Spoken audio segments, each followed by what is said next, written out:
The NFL draft is a couple of weeks away, and there have been countless mock drafts and simulations leading up to the big event in late April. The NFL draft is a special event because in a 3-day span, hundreds of football players' lives will be changed forever as they will get to be able to call themselves professional football players. But for as exciting as the NFL draft is, it's not all sunshine and rainbows forever. In fact, some players won't live up to the expectations while others will become NFL stars. We often talk about maximizing what a player can do on a team or in a system, and in today's video we will be discussing 5 NFL draft dream fits that would maximize the player's ability with a team getting the most out of them. This is intended to be realistic, so for example, we're not going to have the Chiefs trade 3 first-round picks to move up into the top 5, and maybe even then some, so they can go get wide receiver Marvin Harrison Jr. There may be a few surprises in today's video with the pairing of a player and an NFL team, but without further ado, let's dive right in. And speaking of Marvin Harrison Jr., we are starting today's video with him going to Arizona to team up with Kyler Murray of the Arizona Cardinals. Arizona didn't have a great 2023 season for multiple reasons, but one big reason was, of course, not having Kyler Murray for more than half of the season. They finished with a 4-13 record, but were 3-5 in games Kyler started, and I really like what the Cardinals are building, or at least have the potential to build with all of their draft capital. They have 6 picks in the top 90 and 7 in the top 104 and have 2 first-round picks. The dream of bringing in Harrison Jr. is both realistic and one that I think will happen. I would be absolutely shocked if the first 3 picks in the 2023 draft are not all quarterbacks, and if MHJ is there when the Cardinals are on the clock at number 4 overall, I don't think Arizona should even entertain trade offers. Just draft MHJ and go from there. Marvin is a very rare prospect as there's simply not many football players that have his release package, his speed, and his strength in the NFL, let alone at 21 years old. We don't say this often about NFL draft prospects, but it's a lot harder to find the negatives in his scouting report because of how good he was during his time with the Buckeyes. If Marvin gets paired with Kyler, this will be a great duo from day one, and I would be absolutely shocked if Marv plays a full 17 games in 2024 and does not have over 1,000 yards. Not only do I love Marv's talent, as everyone does for a reason, but 4 years ago, Kyler Murray was coming off of his rookie year, in which he won Rookie of the Year by the way, and said how much he would love throwing to his former college teammate CeeDee Lamb, who was available when the Cardinals were on the clock in 2020. Arizona instead took Isaiah Simmons, and the rest, you could say, is history. Marvin is an elite prospect, and this franchise, albeit a different regime, passed on a star receiver once with their current quarterback, and I would not want to make this same mistake twice. I think there is some CeeDee Lamb in Marv's game, and this would be a great fit for Marvin, Kyler, and of course, the Arizona Cardinals fan base. Next up is a big boy, and it's Olu Fashanu from Penn State going to the New York Jets. I know some Jets fans are probably watching this and hoping they get Notre Dame's Joe Alt, but the reality for Jets fans is if they want Alt, they're going to have to move up in front of Tennessee to get him, who currently has pick 7, maybe even further. Olu is more realistic for them, and I love this fit more than a few other tackles in this class for a few separate reasons. Admittedly, I am higher than the national media on Olu, as I think he is tackle 2 in this class, and I've seen other analysts have him as low as tackle 4, and sometimes even have him slide into the 20s in the first round of mock drafts, but I think there is far too much to like in Fashanu's game. He has great size for a franchise left tackle, minus the hand size of course, as he actually has the same size hands as Kenny Pickett, despite being 6'6", 310, but he has great athleticism, and he has 2 great years of tape, minus 1 game which was in 2023 against Ohio State.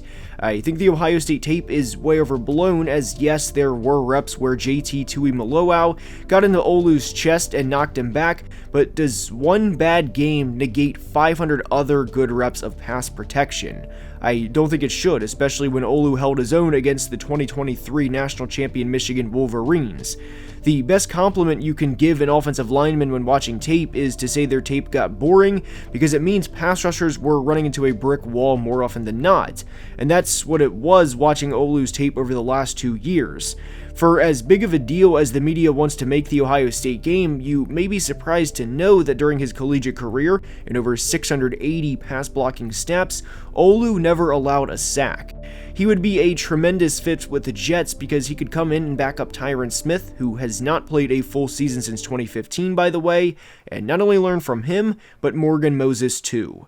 Olu is just 21 years old and will turn 22 in December, and if he's available at pick 10 for the Jets, I think he would be a great pick for them. He could develop for a bit, then take over at some point during his rookie year. I also think he will become a better run blocker with time. Draft Olu and have him be your guy for the next several years. Staying in the trenches as we head to Cincinnati to discuss a great prospect for them, and it's Johnny Newton from Illinois.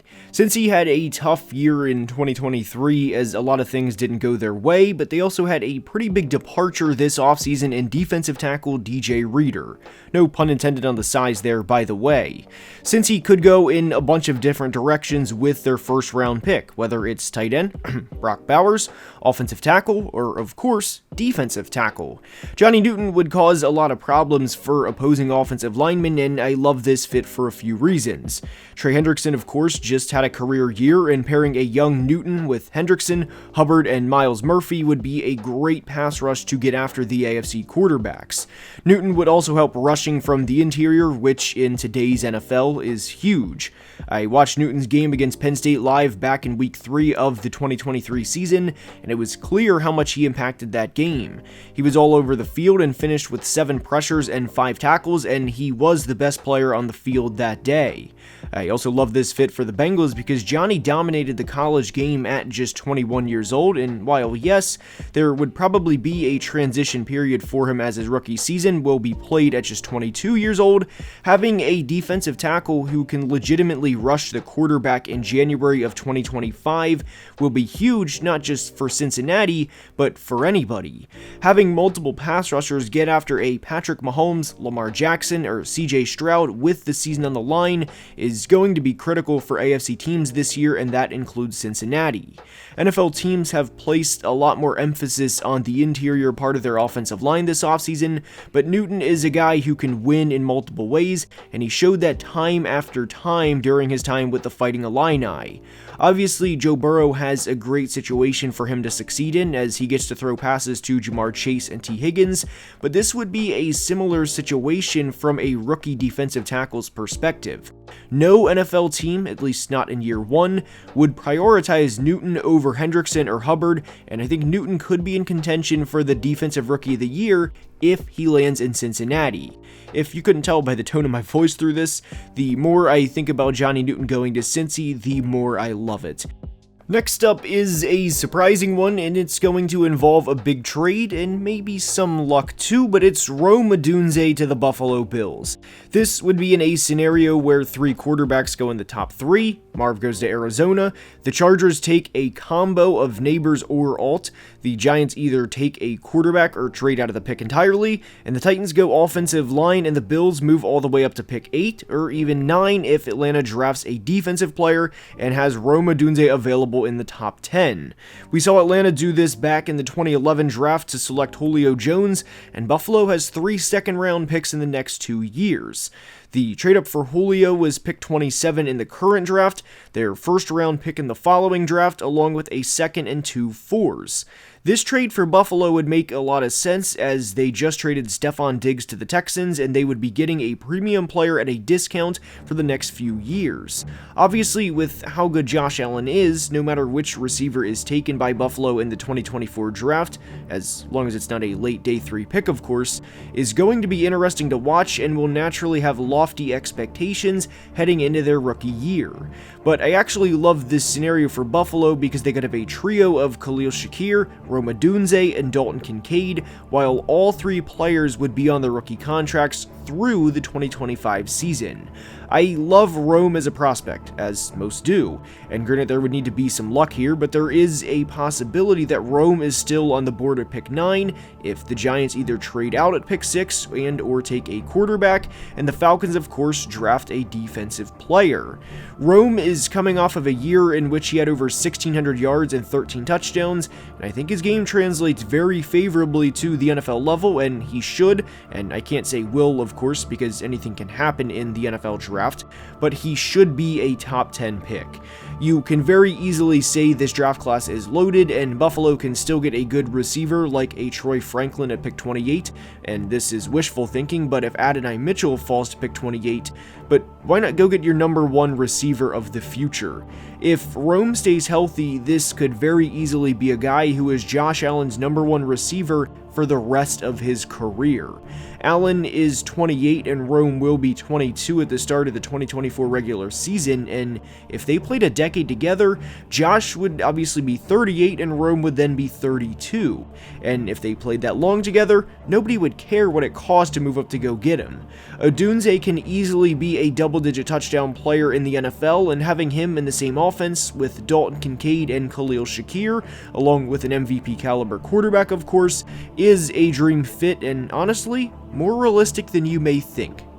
Now, heading to the Midwest to discuss Drake May going to the Minnesota Vikings. I think this is realistic for a few reasons. At this point, I do believe Washington will take Jaden Daniels, and for the crowd that claims they know Drake May is going number 2 to Washington, well, Jaden is actually favored in the sports books, and generally speaking, Vegas wins more than they lose.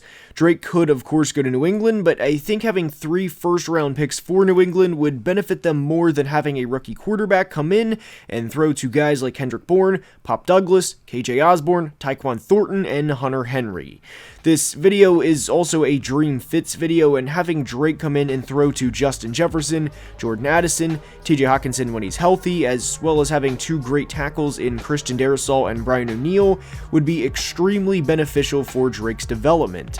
I know I get a lot of pushback of, oh, well, he's a Vikings fan, but guys, the Patriots situation is absolutely terrible. If Elliott Wolf and Gerard Mayo miss on this pick in the top 3, they're gone. I also think having the 2 firsts this year and a first next year buys them a year at minimum regarding their job security. The Vikings also have Josh McCown as their quarterback's coach, who was an assistant coach on Drake's high school staff in 2019. I will stand by my take that I think both Olu Fashanu and Drake May have been completely overthought throughout the draft process, and if I were personally making the Commanders selection at number 2 overall, I would take Drake May. But nobody knows with the NFL draft. With Daniels' rushing ability and with the year he just had, combined with the down year May had, I think Daniels has a high floor as an NFL player, at least for rookie quarterbacks that is, and I think that's what Washington will lean towards and give Minnesota an opportunity to trade up and bring in Drake May at number 3 overall. Drake is just 21 years old, and obviously with Sam Darnold competing for a job, Sam probably wouldn't be giving out pointers here and there like older veterans do, but the point is, Drake would enter a very favorable situation and have one of the best situations in all of football right from the start. That also applies to whoever the Vikings draft, whether it's Drake May, JJ McCarthy, or Michael Penix or Bo Nix. The dream scenario, though, is to bring in a guy who the Vikings' current quarterbacks coach has a history with and see where the team can go from there. Please like and subscribe if you enjoyed, and check out the Football Analysis podcast. The link is in the bio, and I'll see you next time. Love you guys.